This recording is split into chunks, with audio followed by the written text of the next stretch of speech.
Subscribe to our channel and press the bell icon so that you never miss any video lesson from Rao's IAS Study Circle. Now you can join the official Telegram channel of Rao's IAS Study Circle, for which the link has been provided in the description section below. Hello and welcome to Daily News Simplified, an answer to what, why and how of newspaper reading from our UPSC perspective. Now today is 30th of March and no newspaper has been published on account of Holi.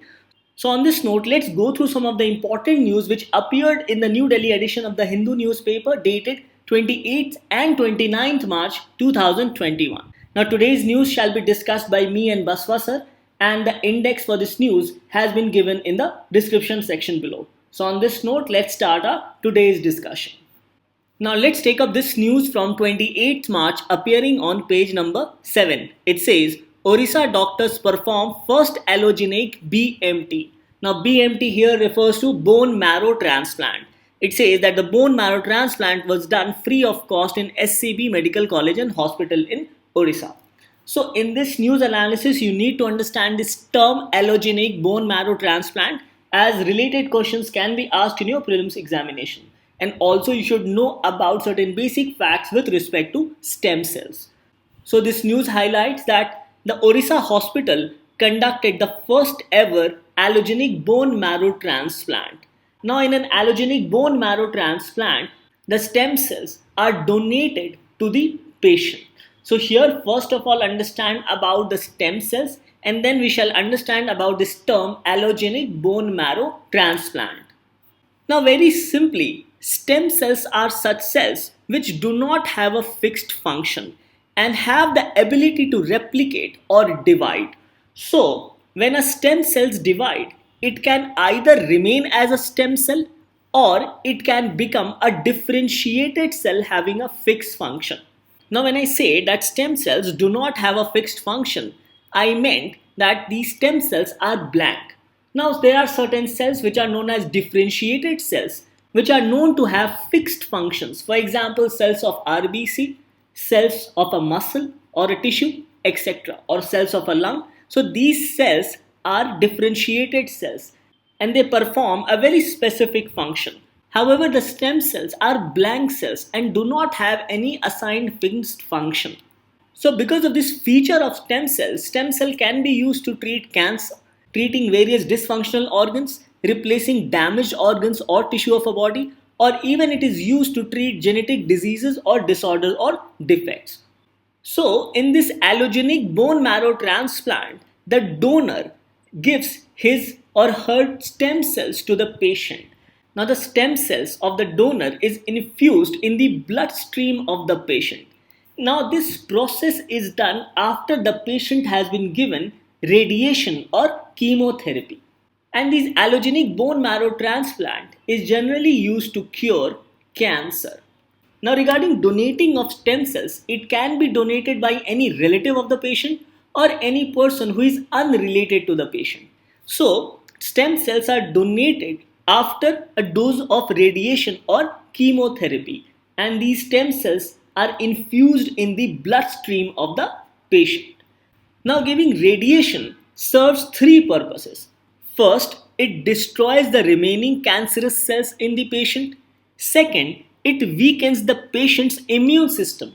Now this is important because the patient does not reject donor stem cells, as there is a chance that patient might reject the donor stem cells, or the patient's immune system does not accept the donor's stem cells.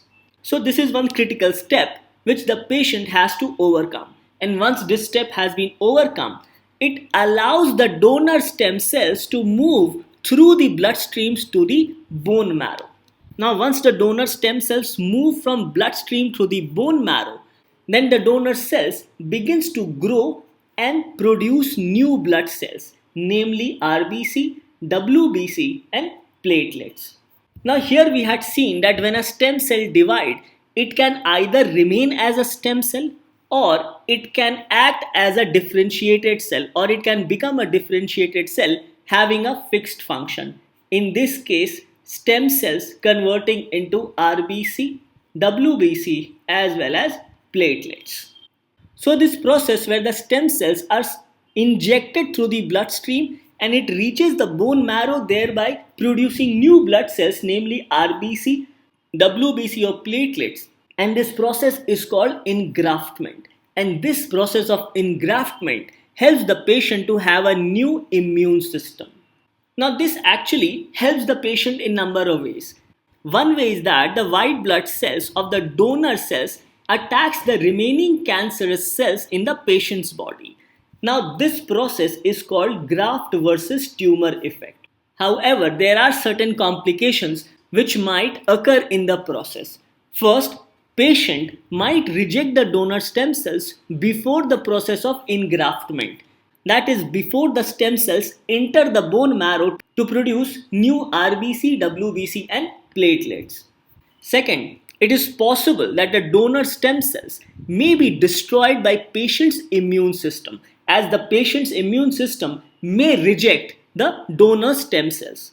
Third, it is also possible that the immune cells from the donor may attack the healthy cells of the patient, and this process is called graft versus host disease. Now, another possible complication is that this process is very uncommon for old patients because of their poor state of internal organs, and also there is a high possibility that these donor stem cells may be rejected by the cells of these old patients. So these are some of the possible complications with respect to the process of engraftment. So in this news analysis, you need to know about the allogenic bone marrow transplant, where the stem cells of the donor is infused in the bloodstream of the patient, and once it is done, these stem cells reaches the bone marrow to produce new RBC, WBC and platelets. Now this topic becomes important as questions can be asked in your prelims examination, and from your syllabus perspective, this topic becomes part of general science. With this, let's move to the next news analysis. Now let's take up the next news appearing on page number 13. It says, life after death. Now this news highlights about glial cells. Now according to the reports, gene expression in brain tissue removed during surgery, and it was found that the gene expression in glial cells increased. So on this note, let us understand about these glial cells. Now these glial cells are cells within the brains, but these cells do not participate in electrical signaling, which is done by the neurons, as neurons communicate through electrical or chemical signals, and messages from one neuron to other neuron passes through electrical synapse. So it says that these glial or neuroglial cells do not participate in electrical signaling, but it provides a sort of a supportive function to help synaptic contact and thereby maintaining the signaling abilities of neurons. So these glial cells helps to maintain the signaling abilities of neurons. It further says that these glial cells are more in number as compared to neurons, and as for the research, glial cells are 3 times more than neurons. So similar statements can be asked in your prelims examination with respect to glial cells. And another important aspect is that glial cells lack axon and dendrite, which is generally found in the neuron. As you can see, this is the axon and this is the dendrite. Now this term glia or glial cells comes from the term glue, and this reflects the 19th century presumption that these cells held the nervous system together in some form or other. Now research suggests that the word may have survived despite the lack of any evidence which binds nerve cells together among the many functions of glial cells. Nevertheless, glial cells are well established and include maintaining the ionic milieu of nerve cells. They modulate the rate of nerve signal propagation. They modulate synaptic action by controlling the uptake of neurotransmitters. They provide a scaffold for some aspects of neural development and also aids in or recovery from neural injury. So basically these glial cells help the neuron in their functioning. Now primarily there are 2 types of these neuroglial cells. One are such glial cells found in the central nervous system, and the other is the glial cells found in the peripheral nervous system. And the cells found in the peripheral nervous systems are satellite cells and Schwann cells. Whereas the glial cells found in the central nervous system includes epidermal cells, oligodendrocytes, astrocytes, and microglia. Now, microglia are brain's immune cells serving to protect it against injury and disease. Microglia identify when something has gone wrong and initiate a sort of a response that removes the toxic agent or clears away the dead cells. So one of the type of glial cells, namely microglia, helps in removing the dead cells or toxic agents within the brain. So in a way we can say that the microglia cells are the brain's protectors. Then are the astrocytes. And these astrocytes are a part of central nervous system. Now astrocytes are star-shaped cells which maintains neurons working environment. Now they do this by controlling the levels of neurotransmitter around synapses, controlling the concentrations of important ions like potassium, and also provides metabolic support. Further, astrocytes also modulate how neurons communicate. So we see that these type of glial cells helps the neuron in their functioning. The next type is the oligodendrocyte cells. These glial cells provide support to axons of neurons in the central nervous system, especially those that travel long distances with the brain. So, oligodendrocytes glial cells are associated with such synapses which travel for long distances in the brain. It says that they produce a fatty substance called myelin, which is wrapped around axons as a layer of insulation. Now these myelin sheath allows electrical messages to travel faster and gives white matter its name. The white is the myelin wrapped around axons. Another important aspect highlighted here is that multisclerosis is caused by a loss of myelin sheath around neurons. Now these aspect becomes important from your prelims perspective. Further, the glial cells in the central nervous system and the peripheral nervous system. So these are the ependymal cells. So the ependymal cells line the spinal cord and ventricles of the brain and are involved in creating cerebrospinal fluid. This becomes another important fact to remember. And the radial glial cells are progenitor cells that can generate neurons, astrocytes, and oligodendrocytes. So radial glial cells are very important progenitor cells which generate neurons, astrocytes, and oligodendrocytes. Further, there are peripheral nervous system glial cells. These include Schwann cells, satellite cells, and enteric glial cells. Now, Schwann cells is similar to oligodendrocytes in central nervous system, and Schwann cells myelinate neurons in the peripheral nervous system. So it means that these Schwann cells helps the neurons to travel faster. Further, satellite cells surround neurons in the sensory, sympathetic, and parasympathetic ganglia and help regulate the chemical environment, and they also may contribute to chronic pain. And lastly, enteric glial cells are found in the nerves in the digestive system. So these are the different types of glial cells which helps the neurons in their functioning. And this news on glial cells also becomes important from the perspective of general science. Now the next news appears in the Sunday magazine section on page number 6. It says, dying slowly. Sambar, India's largest inland salt lake, is being choked by illegal salt extraction. So this article has highlighted that how Sambar Lake as an ecosystem recognized as a Ramsar site is slowly dying. And here the article mentions about mass dying of fauna including birds, illegal salt mining taking place rampantly in the Sambar salt lake. Further, it also mentions about shrinking wetland due to lack of water as seasoned rivers are mostly used up by farmers, and also the fact that these farmers have built surface embankments across rivers. So these rivers, which are mostly seasoned rivers around Sambar Lake, are not able to drain up their water in the lake because farmers have built surface embankments across rivers.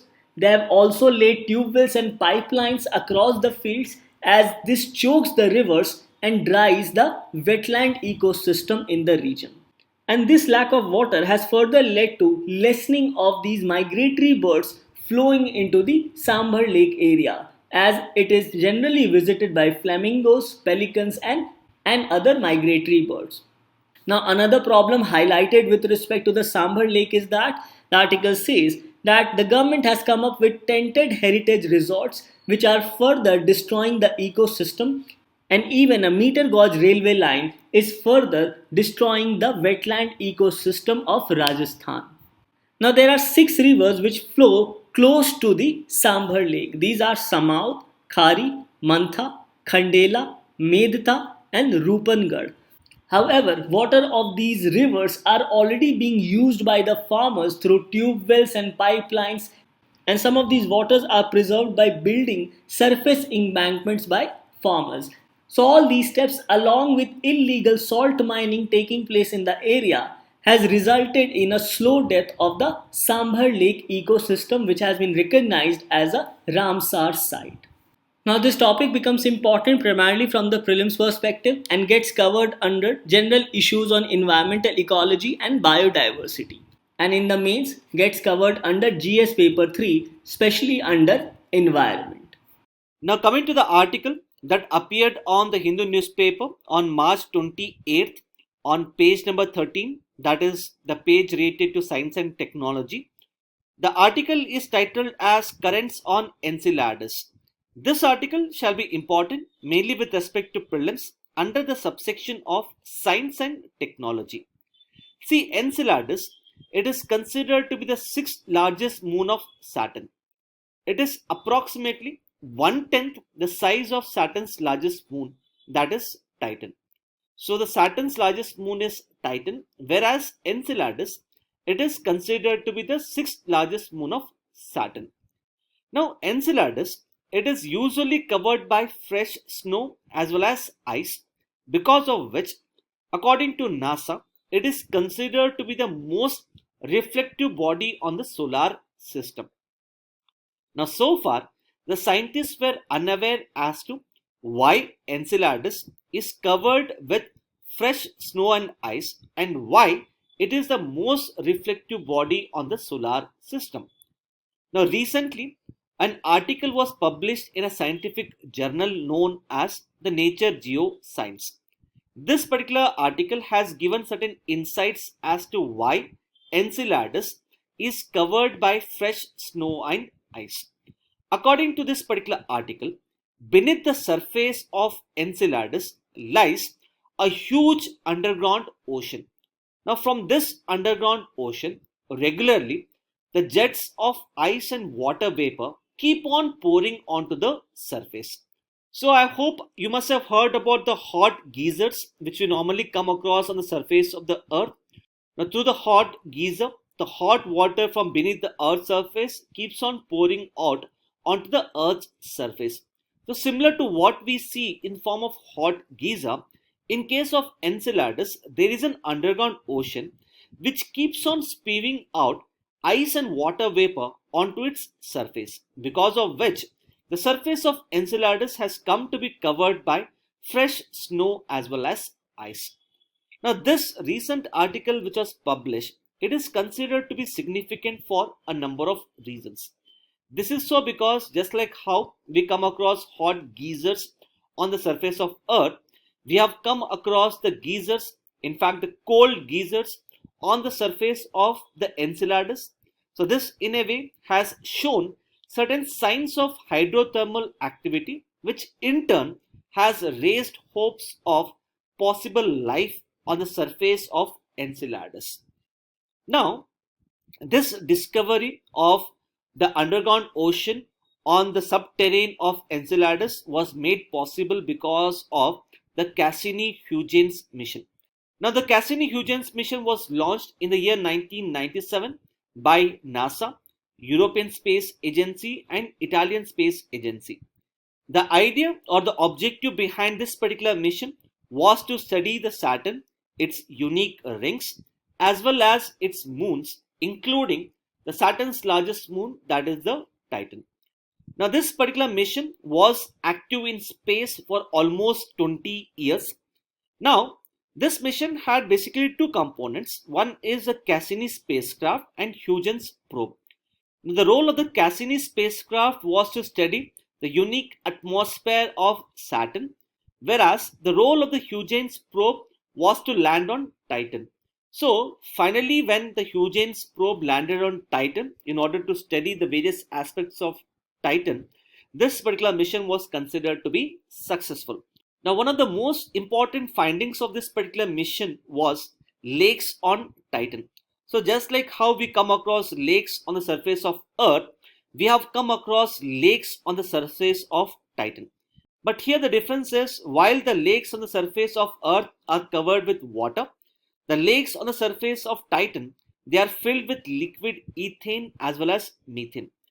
Now normally on surface of Earth, ethane and methane, they are found in the gaseous form, whereas on surface of Titan they are found in the liquid form because of the extremely cold temperature. Now these lakes are normally found in the polar regions of Titan, especially atop hills and plateau, and they are considered to be more deeper and extensive in comparison to the lakes that we come across on the surface of the Earth. Now, the discovery of lakes on the surface of Titan was considered to be significant for a number of reasons. First and foremost, on the surface of Earth, normally we come across the hydrological cycle, or in layman terms, the water cycle. So the water which we find on the surface of lakes, ponds, etc., it gets evaporated, it forms clouds, and then the water falls back into the surface of the Earth. So similar to the hydrological cycle that we see on the surface of Earth, on the surface of Titan, we come across the methane cycle. Second important aspect here is, on the entire solar system, we have got proper evidence of standing body of liquid surface both on Earth as well as Titan. And thirdly, the lakes which are found on the surface of Titan, they are considered to be the rich source of hydrocarbons, particularly the natural gas. In fact, the amount of hydrocarbons which they hold, it is considered to be almost 3 times the hydrocarbons that we come across on the surface of the Earth. So these are some of the important aspects which one should know with respect to this particular article. The next article has been taken from the Hindu newspaper dated March 29th. This article appears on page number 1 and is titled as a unique ID for all the plots of land by March 2022. This article shall be important mainly with respect to prelims under the subsection of government schemes and initiatives. Now, before discussing this particular article in much greater detail, let us first look into the background. See, one of the biggest problem with respect to land record management in case of India is that most of the land records that we use today are basically outdated. These land records were created during the British era, and even today, these land records are continued to be used without undertaking their modernization. Apart from that, we have multiple government agencies and departments that deal with the updation of the land record. So if you transfer a land from one person to another, this may get reflected in only one government department. This does not get reflected in all the government departments. So a person individually has to go to each and every department to get the land record modernized or updated. And since the land records are not updated, this in turn gives scope for the litigation of the land ownership. Hence, in order to modernize the land record, the Government of India has launched the Digital India Land Records Modernization Program in the year 2008. One of the main objectives of this particular program is to update the land records and ensure that there is an integration between the land records that appear on the maps and the land records that appear on paper. So in a way, there has to be integration between the textual and spatial records. There has to be an interconnectivity between multiple government agencies and departments, particularly those government agencies that are involved in the revenue collection and the government agencies that are involved in the registration of properties. And lastly, to reduce the litigation in the land ownership and to prevent the land frauds. This particular program has basically 3 components. One is computerization of land records. Second is to carry out the survey of the land. And third one is computerization of the registration. This particular program is implemented by the respective state government, wherein the Department of Land Resources, Ministry of Rural Development acts as a nodal agency. Now, under the Digital India Land Records Modernization Program, we do have a component. This component is known as the Unique Land Parcel Identification Number. Now, this article highlights that this particular program has recently been launched in 10 states, and the Government of India expects that this scheme will be rolled out across the country, that is across India, by the end of March 2022. So what exactly is this particular scheme all about? Just like how you and me get an Aadhaar card in order to show our unique ID, similarly all the land parcels in case of India will also be issued with a 14-digit alphanumeric ID. So this 14-digit alphanumeric ID, it will be a unique ID in order to identify the land parcels. So the land parcels in case of India, they will be surveyed. We will try to find out their longitude as well as latitude. So using a combination of their longitude and latitude, we will try to update all the land records and provide them with a unique 14-digit alphanumeric ID. Now this ID will in turn be linked with the Aadhaar card of a person as well as with the revenue cards. So just like the Digital India Land Records Modernization Program, in this particular case also, the Department of Land Resources will act as a nodal agency. There are obviously a number of benefits of implementing this particular scheme. First and foremost, it will prevent the land frauds by undertaking the modernization of land records. So we can see a less number of litigation in the courts or the land ownership once we start implementing this particular scheme. Secondly, there will be a much greater coordination between the government agencies and departments. So once we start having a unique ID for the land parcel, and if this unique ID is shared across multiple departments, accordingly there will be more coordination between these government agencies and departments. We will be able to reduce the litigations in the land ownership. And lastly, the issuance of the alphanumeric ID will facilitate creation of a land bank. This in turn will make the process of land acquisition much more easier. So this is what you would have to know with respect to this particular article. The next article has been taken from the Hindu newspaper dated 29th of March. This particular article appears on page number 10 and is titled as 27 migratory birds found dead at the wildlife sanctuary in Himachal Pradesh. This article shall be important from the perspective of prelims under the subsection of environment and biodiversity. This article highlights that almost around 27 migratory birds have been found dead at the Pongdam Wildlife Sanctuary located in the state of Himachal Pradesh. These migratory birds have been reported dead on account of the avian influenza. See, as far as the prelims examination is concerned, you should have a basic idea about the Pongdam Wildlife Sanctuary. This particular wildlife sanctuary is located in the Kangra district of Himachal Pradesh. It came into being in the year 1975 when a dam was built across the BS river. Now the reservoir which has come into being after the construction of this dam is also known as the Maharana Pratap Sagar Reservoir. Subsequently, in the year 1983, it was declared as a wildlife sanctuary. And please do note that it has also been declared as a Ramsar site.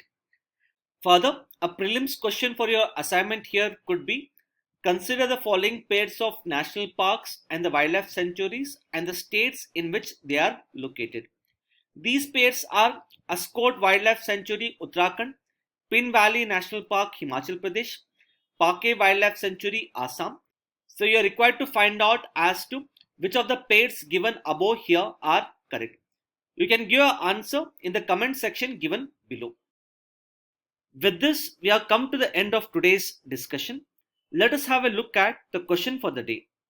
Now the answer to the question that was asked in DNS dated 27th of March 2021 was option B. That is, the Great Channel is located between the Nicobar Island and Indonesia.